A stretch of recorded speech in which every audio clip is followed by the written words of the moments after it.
This is the story of a man named Stanley. Stanley worked for a company in a big building where he was employee number 427. Employee number 427's job was simple. He sat at his desk in room 427 and he pushed buttons on a keyboard. Orders came to him through a monitor on his desk, telling him what buttons to push, how long to push them, and in what order. This is what employee 427 did every day of every month of every year. And although others might have considered it soul-winning, Stanley relished every moment that the orders came in, as though he had been made exactly for this job. And Stanley was happy. And then one day, something very peculiar happened. Something that would forever change Stanley. Something he would never quite forget. He had been at his desk for nearly an hour when he realized that not one single order had arrived on the monitor for him to follow. No one had showed up to give him instructions, call a meeting, or even say hi. Never in all his years at the company had this happened, this complete isolation. Something was very clearly wrong. Shocked, frozen solid, Stanley found himself unable to move for the longest time. But as he came to his wits and regained his senses, he got up from his desk and stepped out of his office. Someone was following Stanley. He was sure of it. If he checked over his shoulder now, he would surely catch them. It was only a matter of time.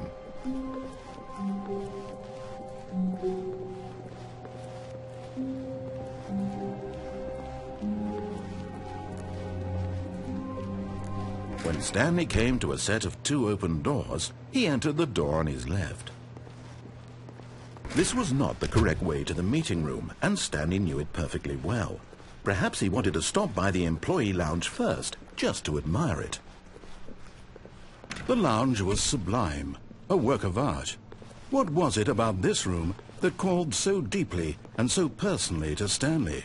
Its grace, but eager to get back to business, Stanley took the first open door on his left.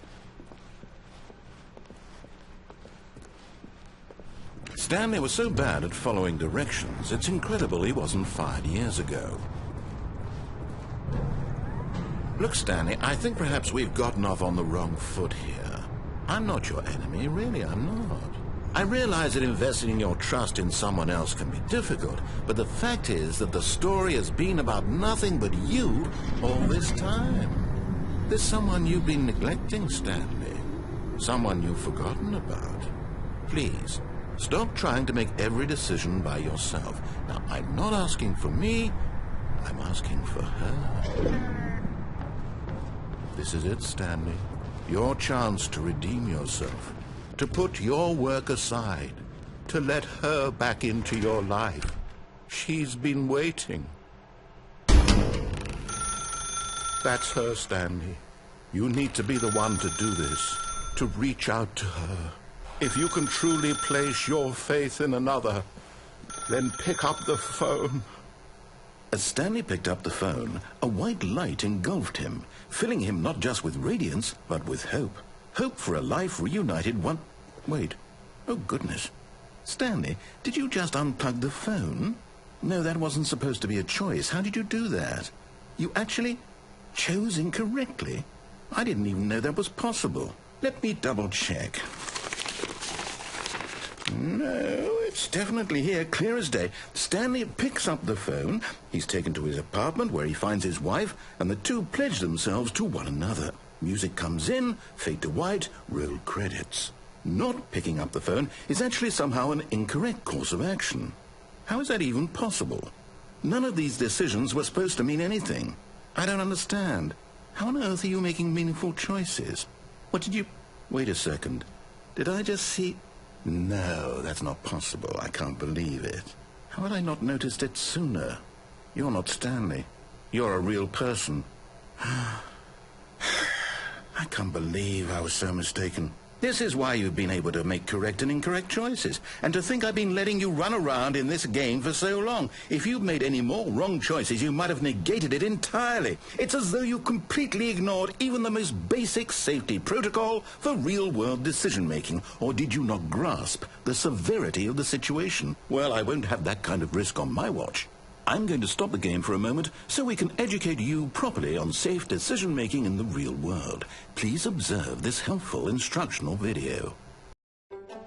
Choice. It's the best part of being a real person, but if used incorrectly can also be the most dangerous. For example, in this scenario, a hypothetical real person named Stephen has a choice. He could spend years helping improve the quality of life for citizens of impoverished third world nations. Or he could systematically set fire to every orphan living in a 30-kilometer radius of his house. Which choice would you make? Remember that unlike here, the real world makes sense, and at no time should you make a choice that does not conform to rational logic. If you find yourself speaking with a person who does not make sense, in all likelihood, that person is not real. Allow the person to finish their thought, then provide an excuse why you cannot continue talking. Turn to a partner and practice saying, "My goodness, is it 4:30? I'm supposed to be having a back, sack, and crack."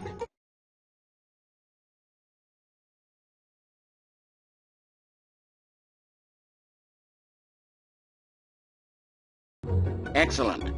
Making choices on a regular basis is the best part to a healthy decision-making process. Most medical professionals recommend making at least 8 choices per day. Do you make more than 8? Less? And finally, if you begin to wonder if your choices are actually meaningful and whether you'll ever make a significant contribution to the world, just remember that in the vast infiniteness of space, your thoughts and problems are materially insignificant, and the feeling should subside. At this time, your instructor will guide you in an exercise to test and reinforce the material covered in this video. Welcome back. You may have noticed that this room has begun to deteriorate as a result of narrative contradiction. But not to worry. Now that you're properly informed on good decision-making, we're going to revisit a choice you made just a few minutes ago and see what the correct thing to do would have been. This way, please.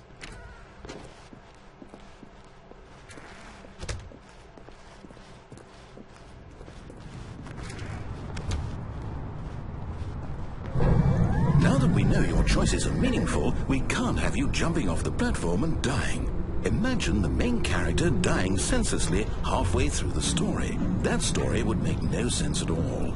We just need to get you home as soon as possible before the narrative contradiction gets any worse. Unfortunately, it seems this place is not well equipped to deal with reality.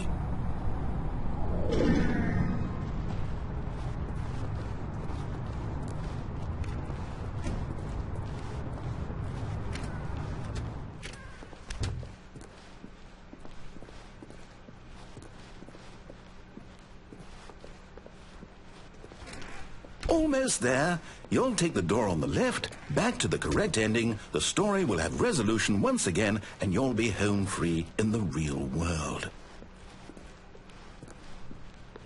Now remember, all you need to do is behave exactly as Stanley would.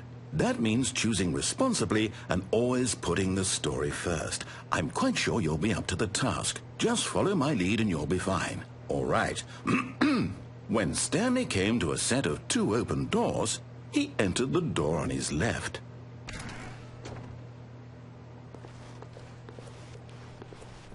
No! Why did you do that? Quickly, hurry back in the other direction. Perhaps we're not too late.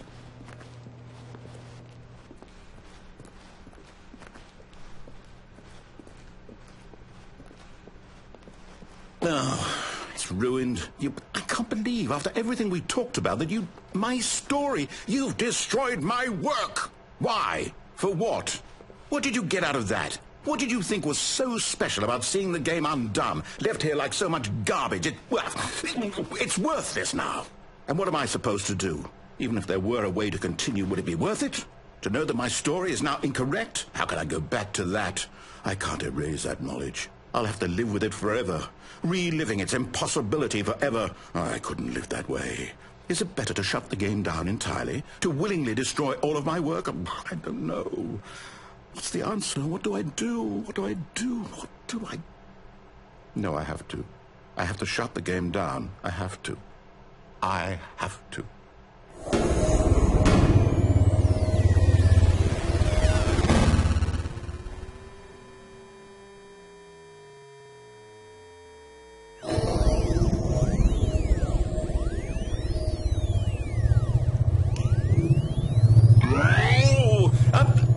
I'm here. I'm still here. Here in this pile of rubbish. With you. You, who thought you were so clever.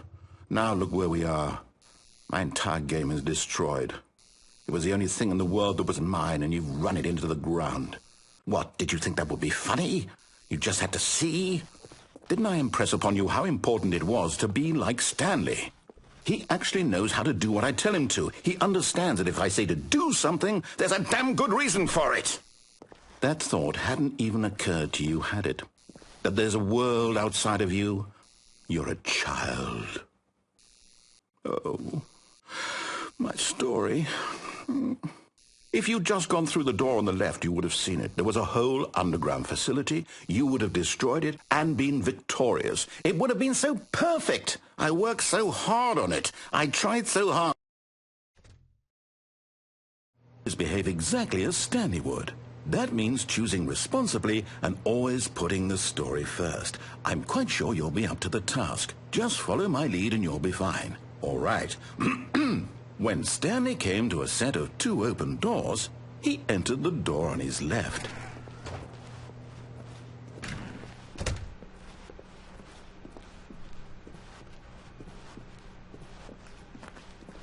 Yet there was not a single person here either. Feeling a wave of disbelief, Stanley decided to go up to his boss's office, hoping he might find an answer there.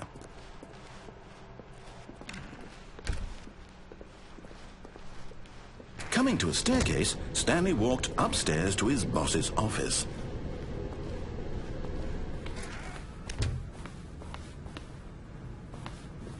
Stepping inside his manager's office, Stanley was once again stunned to discover not an indication of any human life. Shocked, unraveled, Stanley wondered in disbelief who orchestrated this, until he saw the door with a voice receiver next to it. Surely behind this door lay all the answers to his questions. And beyond all probability, he knew the passcode. He had seen it on his boss's computer just last week. Night Shark 115. Was this the code to open the door? Would it still work? There was only one way to find out. Stanley had been trained never to speak up, but now he would draw from within himself the courage to face the unknown. He drew a sharp breath and then spoke the code.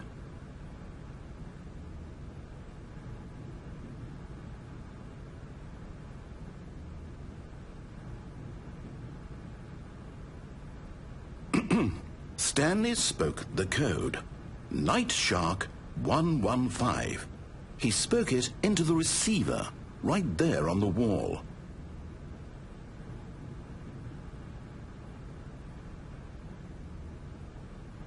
I'm sorry, is there a problem? You didn't mishear me, did you? Please speak the code into the receiver. Otherwise we can't get on with the story. This is a crucial step.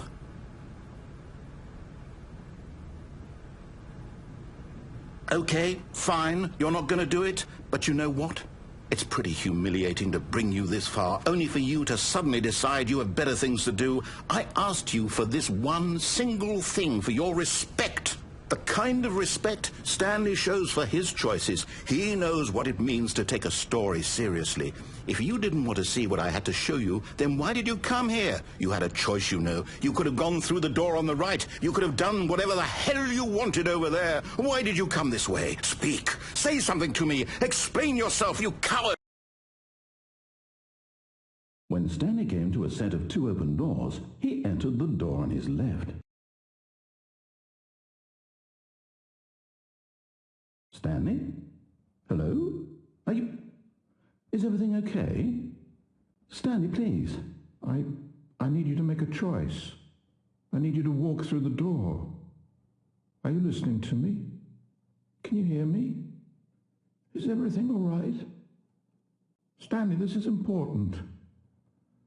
The story needs you. It needs you to make a decision. It cannot exist without you. Do you understand me?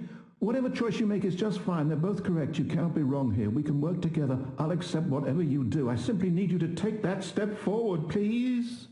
Choose. Do something. Anything. This is more important than you can ever know. I need this. The story needs it. So, you hear me? Are you there? Are you listening to this? Stanley, are you there? Okay. It's okay, I can wait. You need time to decide. Time to make sure your choice is correct. That is the best choice. That's all right. I'll wait for you to decide what's the right thing to do. Take as much time as you need.